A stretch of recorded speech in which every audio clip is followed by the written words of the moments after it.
Hey everybody, this is Dream, and today we have a 11 game Major League Baseball slate. This is a pretty interesting slate, though it is going to be difficult as the LA Dodgers are in Colorado, and that's going to give this slate a very interesting stackability for the Dodgers, but they're also very pricey. So let's go and get into this one, though. Before I get started, can you guys smash that like and subscribe button? It really helps the channel a lot. Really do appreciate it. Appreciate the guys that are members as well on YouTube. You can find the link in the description below for that. Let's go ahead and get started here. So we're going to start with our pitchers and Kevin Gossman for Toronto. He's been up and down lately with 3 games under 7 fantasy points in the past 7. But he did face the Yankees last start and had 10 strikeouts and 33 fantasy points. He's capable of a good game here. I really like his potential and upside, and he draws a really good situation here against a struggling Yankees team. Eflin for the Rays is also an interesting spot today. He's a little bit expensive here for his potential, but a 15 to 25 fantasy point game is in play here. There is some risk as Boston does have tendency to have good games, but he is capable on the slate. Then we'll look at Bobby Miller for the Dodgers. Now he's high risk, high reward. He can be big here, but this game is in Colorado, so that's a dangerous situation. But a 20 fantasy point game or more is in play on the slate. High risk, high reward though. Looking at Lugo for the Padres, he's been solid with 17 fantasy points and uh, in 6 of the last 7 games, including a game versus San Francisco where he scored 23 fantasy points.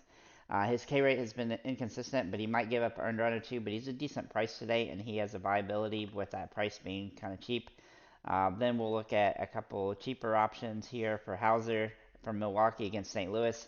He's got a 15 to 24 fantasy point range today. He's been solid with 4 of his last 5 games being over 15 fantasy points.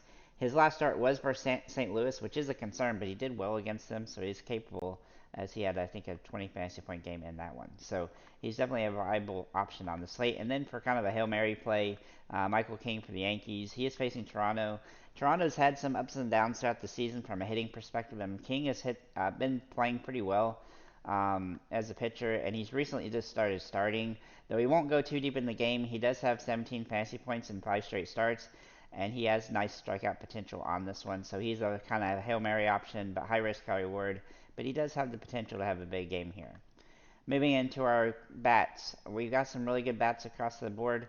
Um, Pricing is going to be a bit of a concern today, but we do have some good ones across this slate. We'll start with William Contreras for Milwaukee. He's hit the ball very well with 2 home runs over the last 10 games. He's also averaging over 10 fantasy points a game. He's got a lot of multi-hit games, which gives him a lot of utility. Though he does need to hit a home run for his price point, but he is a viable option on the slate. Mitch Garver also in play.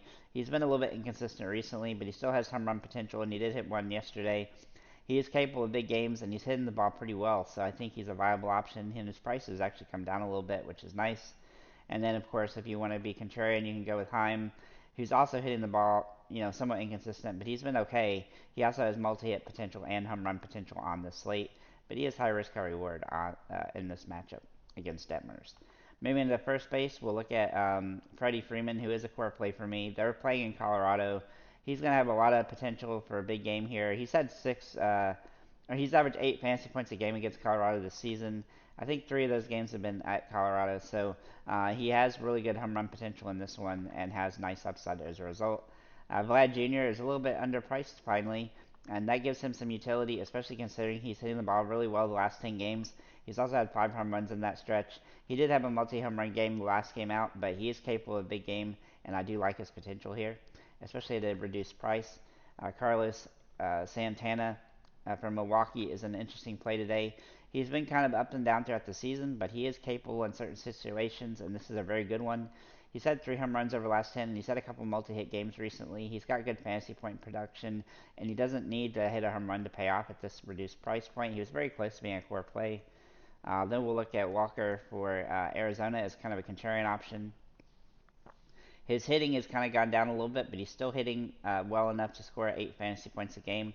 And this price point, that's definitely doable. He's had some multi-hit games as well, and he doesn't need a home run to pay off at this price. Moving to the second base, we'll look at Mookie Betts, who is also a core play, mostly because he's in Colorado and he has absolutely massive home run potential today. But he hasn't hit a home run in a while, but he does also have multi-hit upside. Though he does need to really, have a really good game in order to pay off here. He's a definite option on the slate, though. He's got nice potential, and I like his overall uh, fantasy point upside on the slate. Ozzy Albies has hit the ball very ridiculously with a 370 average over the last 10. He's also $1,000 cheaper than Mookie Betts, and he's had some really big games. Though he has been a little bit up and down. He's had 3 games against the Cubs this season, and he's averaged 14 fantasy points a game for first them. So he's a very interesting option on the slate, kind of a contrarian option off of a uh, LA Dodgers stack. Uh, then we got a little bit cheaper guys at second base with Marte, who's been really good recently, raising his batting average for the last 10. He has some home run potential as well. But he also has multi-hit potential, which he's been able to do. And he did take the last game off as well, so he should be good to go here. Then we'll look at Kim, who is a core play for me today for San Diego. He's one of the guys I like the most that isn't on the Dodgers today. Though he is high risk, high reward, as the batting average has been a little bit shaky recently, he still has multi-hit potential, and he still manages to score fantasy points in different ways. And he's a little bit underpriced, so that definitely gives him some utility here. Then we'll look at Julian for Minnesota. Now he's underpriced today. He's been inconsistent recently, but he does draw good fantasy point production, and he's got a great matchup here to have a really good game. And he doesn't need a home run to pay off here either. Looking at third base, we'll look at Austin Riley for Atlanta. He has been really good recently with a 385 batting average over the last 10 games.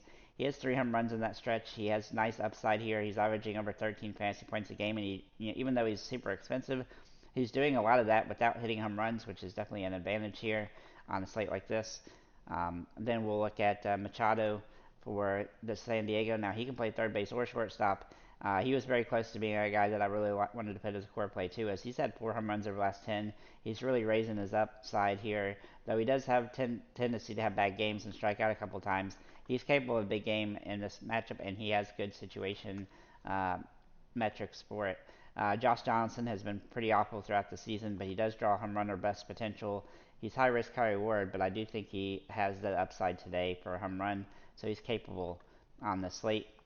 Moving in to Corey Seager at shortstop, he draws some interesting potential today against Detmers. He has been somewhat inconsistent recently, but he still draws home run potential, and he's been really good throughout the season, so I do like his upside here. Kim can also play here, and so can Machado at this position.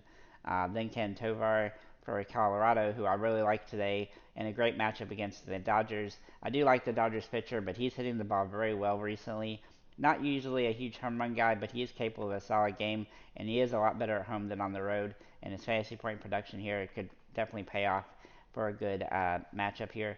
And then Bogarts for San Diego also in play, as he's just absolutely tearing the ball lately with a 422 average over the last 10, averaging almost 14 fantasy points a game. Even at this price point, he doesn't have to hit a home run to pay off, and I think he'll have a good multi-hit game tonight. Moving into our outfielders, we have some good options at the top. Obviously, Mookie Betts and Ronald Acuna are the top options. Acuna has been really solid all season with home runs and stolen bases. He's only 2 stolen bases away from 70, and I would presume that he's going to try to get those in this week. So we'll see what happens. So even though he's super expensive, he can really pay off, in a variety of ways. Corbin Carroll also in play for Arizona, as he draws some good metrics for this game. He's hitting the ball very well right now, and that gives him a lot of utility, though he does kind of need a home run to pay off at this price point. Tatis Jr. falls in the same category as Corbin, as he's hitting the ball very well. He does have some more stolen base potential, though, and that gives him some nice upside on the slate. And then for some value options, we're going to look at Nootbaar for St. Louis. I really think he's kind of standing out today from the metric perspective. Even though he's been somewhat inconsistent recently, he does draw good fantasy point potential on the slate, though he's a little pricey. Outman for the Dodgers is in play in Colorado. He hasn't been particularly great since the beginning of the season, but he has been really good against Colorado this year, and so he does draw some good situational potential. He also hit a home run the last game, and he's had some good hits in the last few games, so that gives him some upside here, and he's pretty cheap.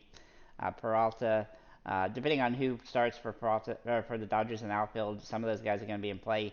He has been very inconsistent, but he does draw home run metrics in this matchup specifically, and so it does give him some utility. But he's high risk, Hail Mary type play. Josh Lowe for Tampa Bay is in play as well, as he draws really good fantasy point production metrics for this particular situation, and I think he's a viable option with multi-hit potential. And then Eloy Jimenez for Chicago White Sox. He's had some good home run potential lately, and he draws a really good matchup metrics here. And he's hitting the ball pretty well, so he's somebody I would consider. And then Jason Hayward, finally, if he draws a start for the Dodgers, he'd be somebody I would also consider, though he's also a boomer bust play as he's been striking out a lot. So with that said, guys, thank you for liking, commenting, subscribing. If you have any comments or questions, feel free to leave them below, and have a nice day, guys.